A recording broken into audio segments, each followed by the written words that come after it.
cómo va la campaña? Trabajando con redes sociales, pues, porque básicamente esta ha sido una campaña típica, ¿no? Una campaña realmente diferente, pero creo yo que ha sido y es mejor porque la interacción que uno tiene a través de las cámaras, de las redes sociales, del Zoom, del WhatsApp, ha acercado mucho más al candidato y a la opinión pública, al ciudadano, a poder intercambiar en tiempo real opiniones. Yo pienso que muchas veces cuando uno tenía la oportunidad de salir y estar caminando, pocas veces había poco tiempo por la cantidad de gente que había ahí de poder interactuar y tener un poco más de cercanía. Pero esto ha generado un poco más, digamos, de interrelación y también de intercambio de ideas, pienso yo. Y como que los ha puesto un poco a la moda, ¿no? A la moda de las redes y como dice Tam- usted, esto ha sido un punto muy a favor, ¿eh? Ya está en la sí, onda. también. Bueno, ha Está en casa de incentivado todos, también que, ha doctor, y está en incentivado que casa, mucho... doctor, está en casa de todos. En la Ah, casa, estoy en mi casa, estoy en mi casa. no digo, en la casa, mediante el Zoom uno va a la casa de todos, o sea, puede estar en la casa de cada persona que lo ve por las redes. O sea, ya no tiene que ir a También. tocar puertas, usted solo se entra nomás. Sí, Doctor, de como verdad. oftalmólogo, que de su óptica de oftalmólogo, ¿cómo ve? ¿Cómo ve nuestro Perú? ¿Y por qué usted ha optado por ser candidato y tratar de tener un curul en el Congreso, ¿no? Porque como Mira, la oftalmólogo, situación, usted como oftalmólogo debe ver las cosas más peor de cómo están, más grande, debe ver todos los problemas que tiene nuestro Perú y todas las desalinencias que hay por los padres de la patria que realmente no están dando la talla. No porque no puedan, sino porque no quieren. Porque cuando uno está en el poder, supongo que muchas cosas se pueden hacer cuando hay voluntad política, cuando hay deseo de servir al pueblo. sí, yo pienso que parte de esta crisis económica, política, cultural, social, salud, que yo llamo la tormenta perfecta, es una crisis de institucionalidad partidaria y del compromiso que tiene la clase política, tanto en el sector ejecutivo como en el sector legislativo, como en el Poder Judicial, en los tres niveles más importantes del desarrollo nacional, frente a lo que tú dices, ¿no? Voluntad primero, pero también quizás experiencia en gestión y lograr tener gente profesional y técnica que sume un equipo multidisciplinario. Muchos políticos han hecho cama, han hecho trayectoria sin preparación, han llegado al Congreso de la República sin mayor conocimiento. Te lo digo ¿por qué? Porque yo a mis 40 he venido trabajando ya casi 15 años recorriendo el país, haciendo labor social, preventiva, educativa, en salud. He recorrido prácticamente el 80% de los departamentos del país y uno cuando pretende entrar en política no solamente debe tener los pergaminos y haber leído libros, tiene que haber interactuado y conocido de primera línea y en primera mano la realidad de los diferentes factores de desarrollo nacional, costa, sierra y selva. Los problemas de la costa no son iguales a los de la sierra, menos a los de la selva, las prioridades menos y obviamente también la interpretación que tienen diferentes comunidades, como las comunidades nativas, las comunidades indígenas, los costeños, los serranos, los selváticos. Entonces yo pienso que tiene que haber ahí un entendimiento también social de la coyuntura nacional. Y eso es una de las cosas que a mí me ha motivado a participar en política, más allá de lograr una curul, es por la capacidad de gestión que podemos haber logrado a través de una empresa privada y trabajando con jóvenes durante estos 15 años, que me ha dado a mí por lo menos una experiencia gratificante de poder también tomar ideas y plasmarlas en ciencia, innovación, tecnología, en mi centro de labor, que fue reconocido, como tú lo sabes, de marca Perú hace 2 años y obviamente ser reconocido como embajador de la salud del país, que para mí es un honor, pero esto no viene de la noche a la mañana. Yo pienso que viene mucho más allá de un compromiso y de trabajo, ¿no? Y yo creo que hoy en día la nueva clase política debe apostar a ese sector. El trabajo de usted ha sido un trabajo de hormiga, minucioso, concienzudo sobre todo. Qué bueno que esté apuntando a la juventud, porque hemos podido ver en los meses pasados que la juventud está presente Sí, en lo que está pasando en nuestro país. Que los quieran de repente frenar es otra cosa, pero ellos están ahí latentes y presentes. Usted así es. viene con un ramillete de propuestas que he estado leyendo muy acertadas. Vamos con su primera propuesta. Sí, bueno, a ver, yo soy médico y zapatero de tus zapatos. La primera propuesta está enfocada en el sector salud, ¿no es cierto? Y gran parte de esta propuesta ha sido resumida no solamente por la coyuntura de la pandemia que estamos viviendo, sino porque el Perú es un país que no ha logrado una industrialización de los recursos naturales que tenemos y que somos ricos y que básicamente dejamos que esa materia prima se vaya al extranjero y con nuestras materias primas en salud se fabriquen medicinas y que luego estas sean retornadas al Perú con altísimos costos. Entonces yo estoy proponiendo una ley de, obviamente, mejorar, industrializar las medicinas, disminuir los costos y ser accesible a los costos, obviamente, oportunos de salud, de medicinas oportunas, con calidad y también, ¿por qué no, las medicinas genéricas? Muchos han hablado y dicen, no, es que las medicinas genéricas son bamba y no son buenas. No es así. Yo he trabajado y he tenido... En lo de la medicina genérica, esto que dice usted, sí, están muy desprestigiadas, ¿no? Los médicos salen a decir que es igual que las de marca. Sin embargo, cuando uno va a la farmacia, ahí se encargan de decirle, no, mejor lleva la de marca porque esta no es igual. Bueno, se genera un monopolio, ¿no es cierto? Porque la salud no debe ser mercantilista, no debe haber monopolio en salud. Y obviamente hay medicinas, hay empresas, ejemplo, en India, ejemplo, Colombia, el mismo Estados Unidos, ¿no? Donde he tenido oportunidad de formarme, estudiar y también de vivir. En Estados Unidos, el libre comercio y el libre mercado genera medicinas genéricas y medicinas de marca. ¿A qué se llama medicina de marca? Es lo que quiero más o menos explicar. Cuando uno tiene el efecto, digamos, del medicamento, habla de dos términos, farmacocinética y farmacodinámica. Mucha gente no entiende eso. Entonces, la farmacocinética es el comportamiento que tiene el medicamento para, obviamente, subsanar y mejorar la salud frente a una patología. Y la farmacodinámica es el comportamiento. Las dos partes moleculares, la cinética y la dinámica, se generan en laboratorios. Colombia, Chile, Argentina, Brasil, Estados Unidos tienen laboratorios nacionales, tanto privados como públicos. El recubrimiento, la manera de los insumos, que es lo que se utiliza para fabricar, por decir, una pastilla, es el plus, lo que da el nombre a que las grandes multinacionales, como Pfizer y otras, presenten esa medicina. Y eso en el mercado nacional e internacional se llama medicina de marca. Entonces, si tú tienes ciencia, innovación, tecnología y el Estado apuesta por una industrialización competitiva, donde realmente hayan profesionales, técnicos, farmacéuticos, biólogos, científicos y que trabajen en beneficio del recurso humano y del recurso natural, de la materia prima, para poder fabricar medicamentos en favor de nuestra población, los costos bajarían. Y eso haría accesible a que haya un mejor mercado y al final el público elige qué medicamento puede tomar. Porque el médico prescribe el nombre genérico o el nombre, en términos, digámoslo así, médico de la fórmula, más no tiene que dar el nombre comercial.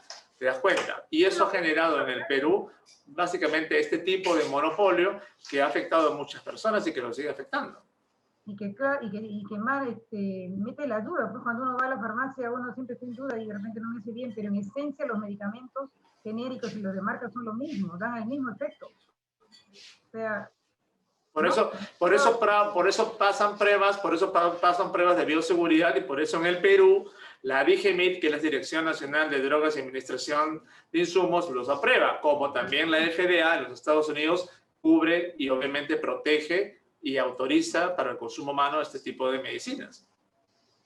Qué buena la propuesta que está usted promoviendo, porque creo que va a cambiar la imagen y la historia en la salud en nuestro Perú. Una propuesta es fundamental. Es fundamental frente a una salud fragmentada, a un sistema de salud aún no maduro, donde realmente no hay una plataforma que unifique y uniformice los protocolos de manejo tanto de las entidades públicas y privadas, las públicas donde están Fuerzas Armadas, las Fuerzas Militares, la Policía y obviamente el MINSA, que manejan diferentes protocolos y que eso afecta definitivamente a la administración del gasto público porque tiene que estar dirigido hacia un sector. Hablemos claro, ¿no? Ministerio de Salud, MINSA. Ministerio de Trabajo es Salud. Ministerio del Interior, Policía. ¿Te das cuenta? Entonces, Entonces, por ejemplo, en Colombia se maneja un criterio de una organización interna que es la que controla, una Contraloría interna dentro del Ministerio de Salud de Colombia que se llama Secretaría General de Salud, donde es la que se reencarga y la que formaliza los protocolos y emite un presupuesto nacional que pasa por el gobierno, en este caso el Parlamento Legislativo, para luego ser promulgado es el Ejecutivo, y que esto obviamente mejore también el PBI de la manera adecuada. En salud en este país, del 100% que se gestiona y que se formula cada año y cada quinquenio en el Parlamento, cuando se presenta toda la Junta de Ministros, se utiliza solamente cerca del 60-70%, el 30-42% se devuelve. Entonces, ¿dónde está obviamente la gestión pública? Si tenemos un presupuesto asignado para solucionar problemas, ¿no? Eso de que devuelven el dinero, no lo utilizan para lo que fue dado, sucede en muchos terrenos acá en nuestra patria. Están acostumbrados es que ahí viene y se generan los actos de corrupción. Entonces no hay una fiscalización, ¿no es cierto? Y esa es una labor que debe ser de todas maneras el Congreso de la República, porque por eso uno es electo congresista. Fiscaliza. Fiscalizar significa controlar y verificar que todas las entidades gubernamentales, municipales, regionales estén trabajando de manera orgánica, organizada, y que obviamente estén trabajando en beneficio de un sector específico. Lo otro, legislar, dar normas y leyes que obviamente den solución a los problemas, y la representación que definitivamente no solamente tiene que ser partidaria, tiene que ser una representación al voto de confianza que ha llevado a la persona a ser padre de la patria y tener una curul y trabajar esos 5 años en beneficio de las grandes mayorías. Entonces, se tiene que conceptualizar bien realmente la labor de honor, porque es una labor de honor básicamente, y de confianza que tiene el parlamentario por el voto de la elección popular. Y obviamente tiene que tener voluntad de trabajo con todos, no solamente con su bancada. Ser técnicos, porque deben trabajar también de una manera técnica y deben tener también, pues, al menos una experiencia laboral en el Estado y también privado que les dé un nivel de profesionalismo que vaya en beneficio de la gestión pública nacional. Bien, amigos, como se habrán dado cuenta, estamos con el doctor Mauricio Miranda Vargas Pano, médico cirujano oftalmólogo de la Universidad Nacional Federico Villarreal. Él está hoy en nuestro programa Entre Actualidades, Destilados, Canciones y Sabores, con su amiga Rosa Luz, la voz morena del Perú, porque estamos en un Perú, mejor se los digo cantantes. Perú, un corazón de gente, Perú, esta tierra ardiente, Perú, la patria que se siente, tierra emprendedora de hombres y mujeres luchando por vivir en un Perú mejor. Y hoy como candidato tenemos también pues, al doctor Mauricio Miranda Vargas Pano, valga la redundancia, que apuesta por cambiar la vida de nuestro Perú, la vida en salud sobre todo, como bien lo dice él, con esta interesante propuesta de la industrialización de medicamentos. También está proponiendo la creación de la Defensoría del Médico y la Ley de Promoción y Respeto a las MIPES. Y sobre todo, y no sobre todo, sino algo muy fundamental, porque un pueblo educado es un pueblo con educación es un pueblo que realmente apuesta a un mejor futuro. Y él está proponiendo salud con educación. Vamos a conversar, seguir conversando con el doctor Mauricio, y que siga la jarana política aquí Entre Actualidades, Destilados, Canciones y Sabores. Sigamos, doctor, vamos con la segunda propuesta, la creación de la Defensoría del Médico. Mira, esa propuesta ha nacido porque a lo largo de haber trabajado y haber hecho campañas de salud en varias partes del Perú, por ejemplo, Siguas, que es la perla escondida de Ancash, donde también hay mucha gente que hace folclore y que está olvidada, o vamos a hablar también de los artistas, porque también hacen parte de la institucionalidad y de la cultura del país. Sí, porque es importante también, y también se han visto afectados. Si no, no lo apoyo. Mentira. No, ahora te comento. Pero obviamente, imagínate lo que todo el mundo sabe, ¿no? Médicos que han fallecido, profesionales de la salud, tecnólogos médicos, enfermeras que han fallecido y que han dado también su tiempo y su experiencia y profesionalismo en base a un acto médico de amor al prójimo, pero que no han podido sobrevivir porque les ha faltado insumos, tecnología, infraestructura. Además de tener, obviamente, un recurso humano que tiene grandes vacíos. Estamos casi de 20.000 médicos a nivel nacional que hacen falta para, obviamente, lograr un equilibrio tasa demográfica médico-paciente. Más aún, hablamos también de lo que todo el mundo ya sabe, ¿no? 1.700 camas UCI, cuando realmente inicialmente habían 700, respiradores no llegábamos ni a 1.000, ¿cierto? Una política con vacíos, fragmentada, donde no hubo una prevención, donde el Estado, en ningún gobierno anterior, pensó que podía haber sucedido una catástrofe de esta magnitud, a pesar que ya hemos pasado, Doctor, vayan verdades, esto agarró desprevenido a todos.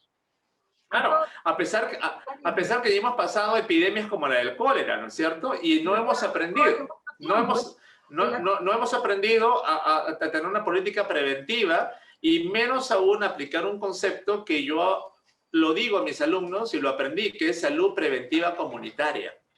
Involucrar al ciudadano dentro de la formación. Y si no, nos vamos muy lejos en Cuba. Cuba previene. En Cuba no es para... Previene la salud. Exactamente. Y eso genera entonces, primero también, una data real de georreferencial y tener datas estadísticas reales de las patologías de cada municipio y de cada región que obviamente retroalimenten al ente rector que es el MINSA, para que las autoridades que estén trabajando en el Ejecutivo tengan obviamente conocimiento y causa de qué enfermedades puedan tener y causar efectos de comorbimortalidad. Eso también es algo muy importante, ¿no es cierto? En niños, madres, adolescentes, adultos y en personas de la tercera edad, cosa que no tenemos una data genómica en el país, un tema importante. No tenemos tampoco y hemos tenido una cultura para poder tener un cerco epidemiológico y haber tenido también epidemiólogos y estadistas formados en el sector salud que hayan podido también fortalecer esta gestión. Y los médicos que han lamentablemente dado su vida y que muchas veces, sin tener algún tipo de instrumento o de equipo tecnológico, han tratado de salvar la vida y han cometido quizás una negligencia médica y eso ha conllevado que ellos paguen pato, cuando realmente el médico necesita de instrumentos también para poder trabajar, porque la medicina que hoy en día la tenemos no es una medicina de picapiedra. Ya no estamos en la época de picapiedra. El médico requiere de tecnología para poder dar, obviamente, y desarrollarse como profesional y dar lo mejor a los pacientes, que es el objetivo principal. Entonces, esa ley de Defensoría del Médico y acompañamiento de la Defensoría del Médico por el Estado, la estoy planteando porque de todas maneras el Estado tiene que acompañar también a los profesionales de la salud y fortalecerlos de la manera continua, dándoles también posibilidad de educación continua que vaya en beneficio también de las prácticas en todos los niveles de atención y especialmente en las postas médicas, en favor de las grandes mayorías. Y eso es un tema también importante. En favor del pueblo. Y fortalecer también el primer término o centro de asistencia en salud, que son las postas médicas. Estamos hablando casi de un país que tiene cerca de 33 millones y medio de habitantes, con 1.827 distritos. Aproximadamente estamos hablando de un promedio de 325.000 postas médicas a nivel nacional, pero de las cuales casi el 60% están sin usar. No tienen tecnología, no tienen recurso humano, se están cayendo, entras tú y no hay nada. Hay medicinas y el almacén de medicinas o la planta de oxígeno están ahí olvidadas de años. Y eso es lo que ha pasado. Entonces, toda esta pandemia ha transparentado toda esta crisis. Se han encontrado almacenes con medicina ya pasada de fecha, medicina malograda, y eso no es justo, pues tiene razón usted y qué bueno que lo tenga en la agenda.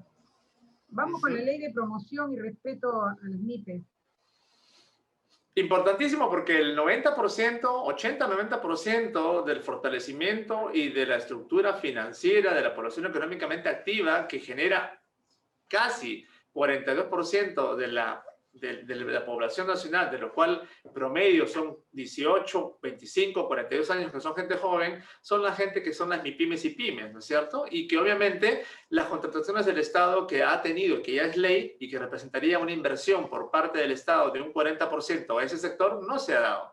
Entonces, no se ha podido plantear o no se ha podido formalizar un proyecto de ley que ya es vigente de poder ayudar a este emprendimiento de empresas. ¿Está planteando la modificación de ese proyecto del artículo 22 del... Claro, porque gran parte de las empresas, microempresas, son empresas familiares, ¿no es cierto? Sí. Los biohuertos en la sierra, las hectáreas de la sierra, los sembradíos de la selva y que son empresas que tienen y familias que tienen hectáreas y que no están aprovechándolas tampoco. Entonces el sector agroindustrial y el sector campesinado también se ha visto olvidado. Se tiene que plantear obviamente una ley que reactive este tipo también de manejo, dándole facilidades también a nivel de los sectores financieros para que puedan obviamente lograr a través también de un proceso estructurado, cronológico de la SUNAT, y no ahorcarlos, sino darles también una línea de crédito que pueda ayudarlos a ellos a reactivar su sistema de trabajo, generar empleo y que obviamente, de acuerdo a sus posibilidades, puedan formalizarse. Y eso es una clave también muy importante para lograr formalizar a casi el 70% de las empresas nacionales. Salud con educación. Es una ley que incluye el uso de infraestructura de las Fuerzas Armadas para poder generar, ¿no?, la educación. A ver, explíquenos en qué... Mira, gran parte de los estudiantes no conocen al PRONAVEC. El PRONAVEC es una institución muy importante que tiene un presupuesto asignado por el Estado para dar facilidades de becas, a través, obviamente, a través de becas que hayan ayudado muchísimo y que ayudan mucho no solamente a poder optar por carreras técnicos superiores, sino también universitarias. Ejemplo es Luis Garay, ¿no? Tú lo conoces a Luis Garay. Lucho Garay es un emprendedor de 28 años de edad que hace 6 años atrás, en Ayacuchano, que nació en una familia de recursos económicos deficiente y que luego, a través, obviamente, de sus galletas Nutriache, cuando logró esta beca del PRONAVEC, se ingenió, obviamente, una manera de poder contribuir con la medicina y con el tratamiento de la anemia y de la desnutrición, que era justamente con esas galletitas recubiertas de waffles y de chocolate, que hoy tiene ya, creo que según él me contó las entrevistas que tuvimos hace 2 semanas que tuve la posibilidad de conversar con él, ya tiene un reconocimiento nacional e internacional donde su producto es vendido y está ayudando a fortalecer y a recuperar a muchos niños de anemia. Y él logró esto, como me lo contó, saliendo de la Universidad de Huamanga de Ayacucho, una universidad pública, donde no tenía mayor medio económico para poder optar por una maestría que ahora lo está haciendo, pero que obviamente tuvo la creatividad y esa creatividad fue recompensada y reconocida a través de una beca.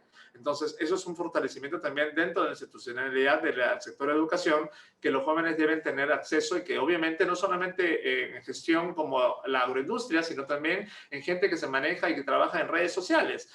Tú bien sabes que el auge que tenían los Estados Unidos y países europeos a nivel internacional y que ha aportado y que sigue aportando también ganancias sustantivas y que ha generado también un aumento de la creatividad y del ingenio que ha logrado fortalecer e incrementar ventas a nivel nacional e internacional de esos países, es trabajar también con los jóvenes que tienen ese tipo de habilidades. Y todo eso debe ser considerado dentro de una plataforma de gestión de ley, porque el Perú tiene que modernizarse. No podemos quedarnos atrás, tenemos que ser un país competitivo y también globalizado. Hay mucho talento, no solamente a nivel artístico, sino a nivel, como dice usted, de investigación. Hay mucha juventud emprendedora y que no tiene la oportunidad. No tiene la oportunidad de mostrar lo que sabe y lo que quiere hacer. Y en la parte de cultura, que es donde tú estás, muchos peruanos tienen también talento como tú. Hay gente que hace música criolla, música de folclore, gente que genera y trata de incentivar también su arraigo nacional, su arraigo cultural de las diversas regiones, la fase cultural, la gastronomía, en fin, el deporte, muchas cosas que involucran también un desarrollo que debe ser eje importante y que lamentablemente pues los gobiernos no han dado tampoco un apoyo, entendiéndose este apoyo de un presupuesto bruto interno dentro de los proyectos del Ejecutivo, y eso es importante considerarlo porque estamos hablando de que hoy tenemos un aumento grande de términos de salud mental, depresión y también de situaciones de violencia, y esto se puede realmente combatir desde casa y desde la formación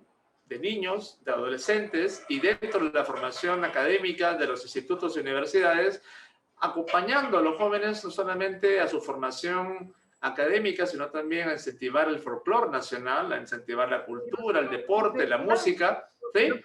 Las universidades tienen su espacio artístico, la tuna, les enseñan danzas.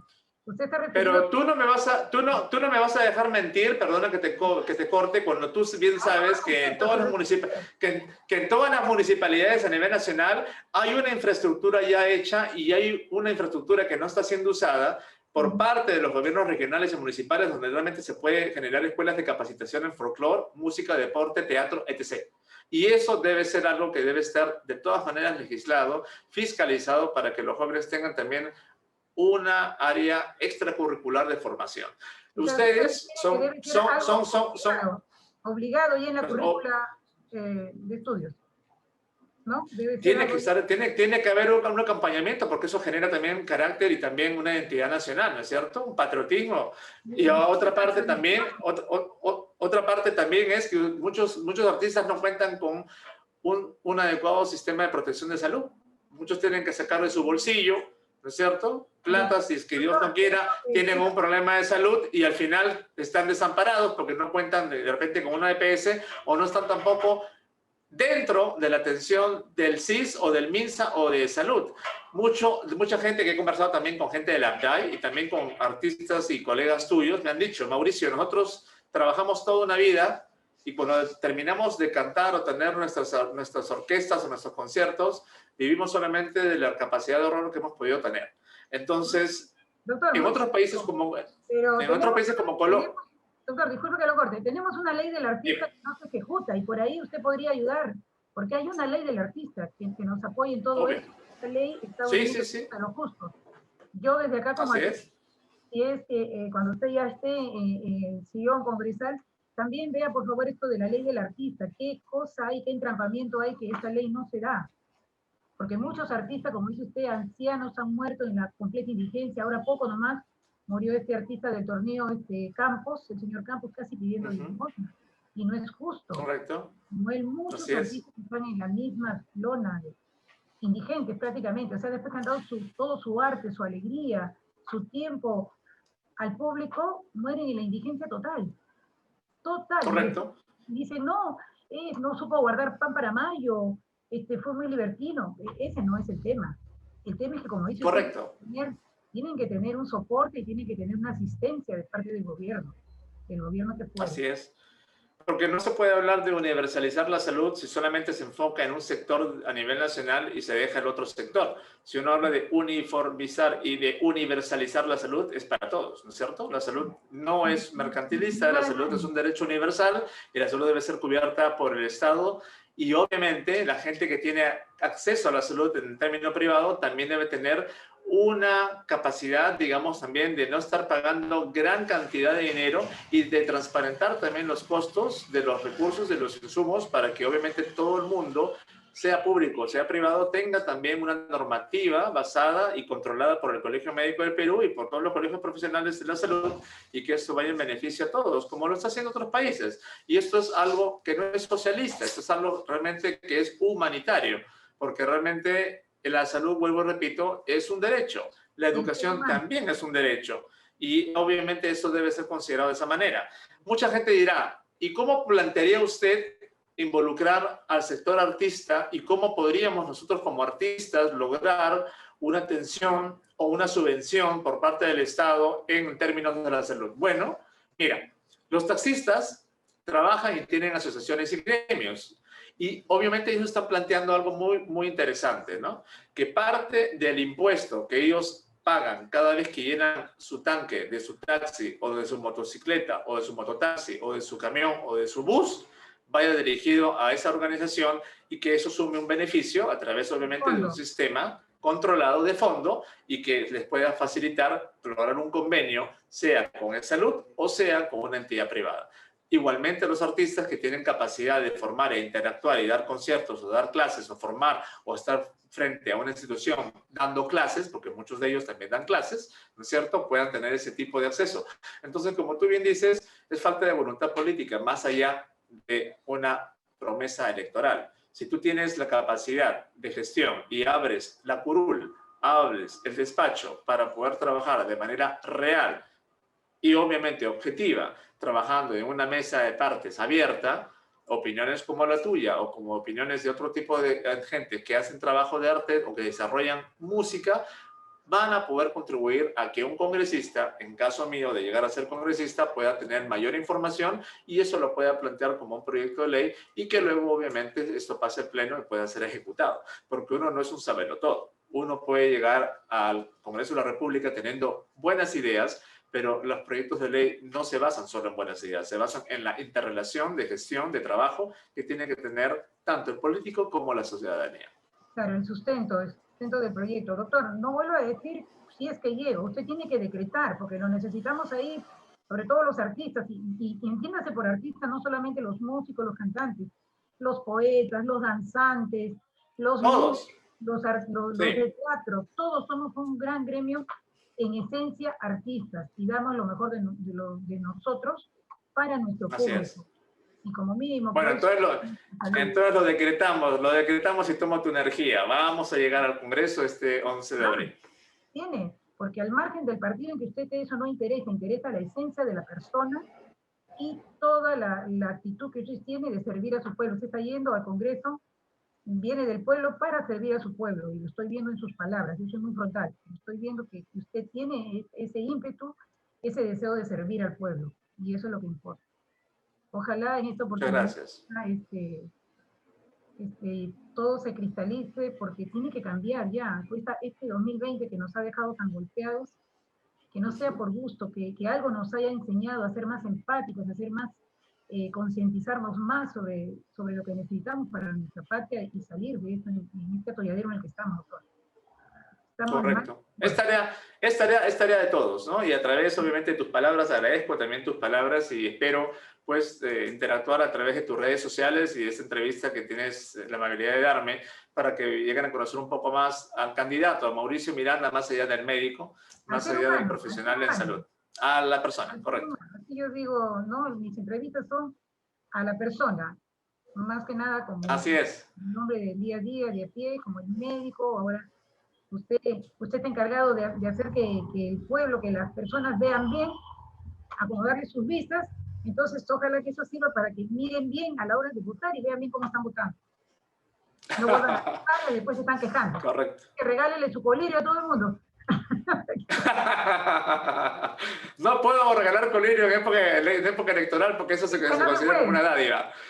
En campaña previa, antes de la campaña electoral, sí hemos trabajado con mucho, pero ahorita no puedo hacer ningún obsequio porque se debería considerar una dádiva, pero con mucho gusto, obviamente, luego de esta elección y obviamente llegar al Congreso de la República. Mi pasión también es el médico, me encanta. Cambie la palabra, cuando llegue al Congreso. Cuando llegue el 11 de abril a las 7 de la noche y haga el flash. Ok. Ahí está. Y entonces tiene que ser un colirio virtual. Échese ese colirio virtual. Sí. Vamos a con el colirio virtual. ¿Y por qué es este colirio? Por algo. Para que puedan Claro, el colirio virtual es porque quiero que me vean y soy tu mirada al cambio. Ese es el colirio virtual. Por algo me dicen doctor Colirio. Ya, ahí está, doctor. Entonces, en eso quedamos y espero ya en la próxima entrevista retomar esto ya del proyecto, ya en esencia, ya, ¿cómo se dice? Ya el proyecto en ejecución. Ya estaremos conversando para el proyecto en ejecución, todos sus proyectos que tiene. Dios nos bendiga. Mucho gusto. Y hasta el 11, hasta el 12. El 12 ya lo están programando ya. El 12 son las votaciones y el 12 ya es. Amén. Ya cuando pase el 11 de abril te invito a cantar, porque yo también toco música criolla, pero ahorita estoy un poco con la garganta afónica porque estuve en campaña en la mañana. No. Ahorita cerramos con una tonadita. Yo le doy el tono. Sí, un alma, corazón y vida. No, pero... Doctor. Es cuando tenga la garganta, querido, porque ahorita estoy con la garganta afónica. Doctor, no me dejó ni hablar. Hablado, ¿cómo que te habla con la garganta?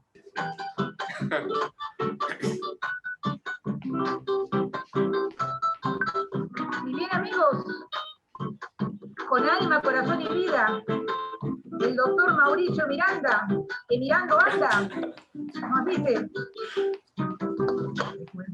Recuerdo aquella vez que yo te conocí. Recuerdo aquella tarde, pero no me acuerdo ni cómo te vi. Pero sí te diré que yo me enamoré de esos tus lindos ojos y tus labios rojos que no olvidaré. Hoy esta canción que lleva alma, corazón y vida, esas tres cositas nada más te doy. Alma para conquistarte, corazón para quererte. Y vida para luchar por mi país. Ay, ay, ay, me gustó.